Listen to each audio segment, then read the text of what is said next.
ay rated PG. Patnubay at gabay ng magulang ay kailangan sa mga batang manonood. Simula na ng kapanapanabik na eksena sa Broken Vow. Brought to you exclusively by Sunsilk Strong and Long, Nido Fortified, Tide, Tan, at Max Menthol Candy.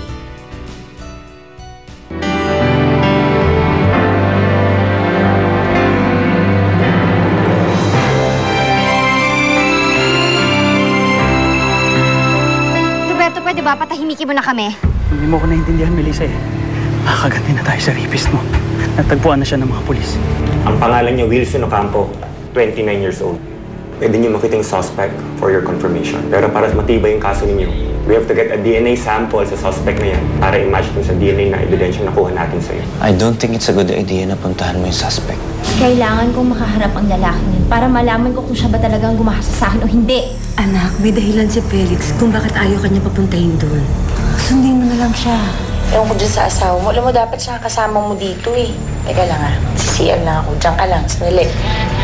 Ikaw ba si Wilson Ocampo? Oo.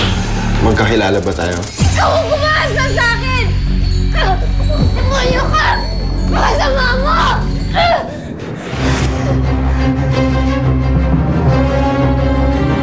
Miss, wala nga akong kasalanan sa'yo. Hindi kita nirape! Ang kapal na mukha mo para sabihin yan sa akin! Mahigit 5 taon mo akong pinahirapan! Akala mo siguro hindi ka na mahuhuli, ano? Hindi lang naman akong babaeng dinip mo. Napakasama mong tao! Kung ano man yung mga kaso ko ngayon, hindi totoo yung mga sinasabi ng babae yan! Inosente ako! Hindi ko magagawang mag-ahasa! Miss, mag-humsdili ka. Ibaba mo yung baril, baka pumutok yan. Sinungaling ka! Dapat sa'yo ang patay! Hindi kita sinamahan dito para pumatay ng tao. Tama na! Mami!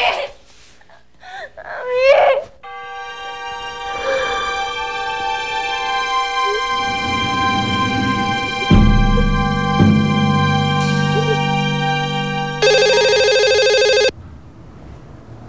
Hello? Ami? O, anong ginagawa niyo sa San Felipe? Ano? Sige, pupunta ako doon ngayon. Kenneth, hindi na ako attend the meeting. Bakit siya ka pupunta? Nagkakagulo ngayon sa presinto sa San Felipe. Tinutukan daw ni Melissa ng baril yung lalaki pinaghinalaang gumahasa sa kanya. Ha? Felix!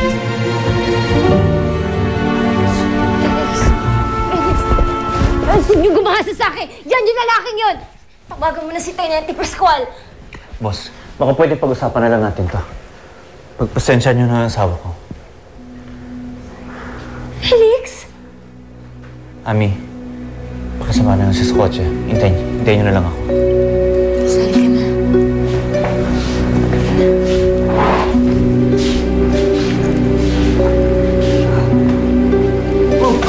Melissa, tama na.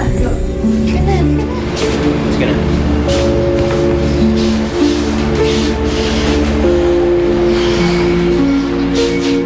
Malaking trauma sa asawa ko yung panggagahasa sa kanya.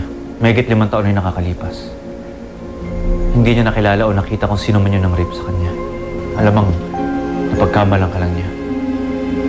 Dahil kapareho na yun ang nangyari sa kanya. At doon sa babae nagsampa ng kaso sa'yo. Melissa.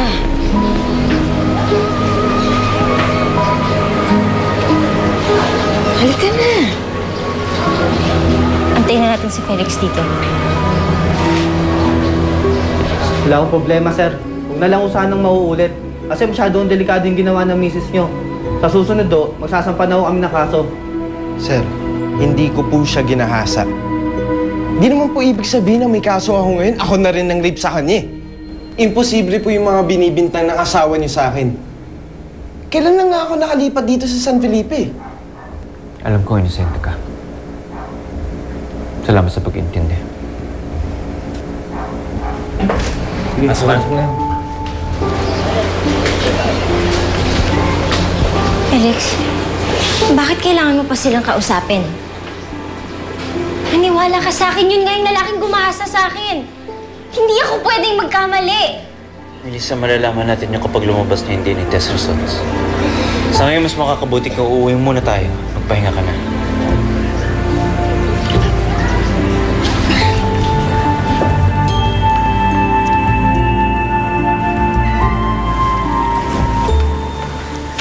Gugutom ka ba?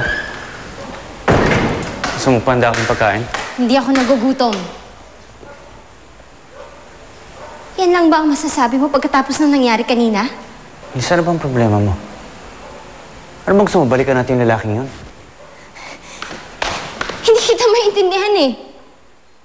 Bakit nakikipag-areglo ka ba dun sa lalaking yun na parang ako yung may ginawang mali sa kanya? Kasi mali naman talaga yung ginawa mo. Di ba nakiusap ako sa'yo na huwag ka munang pupunta sa presinto? Pero ano? Paano ko walang pumigil sa'yo? Paano ko nabaril mo yung lalaking yun? Ano, ikaw pa yung makukulong? Wala akong pakialam. Mabuti pa nga sana kung napatay ko siya, Felix. Dahil yung lalaking yun ang gumahasa sa akin. Minsan hindi pa natin alam yun. Dahil wala pang resulta ng DNA test. Pesting mga test yan. Eh, napepeke naman yan eh. Pero ang hindi napepeke ay ang alam ko at nararamdaman ko. At nararamdaman ko, Felix. Yung lalaking yun ang gumahasa sa akin. Ako ang biktima dito. Wala kang alam sa pinagdaanan ko. Kasi hindi naman ikaw yung na-rape. I'm sorry. Huwag na natin pag-awalan.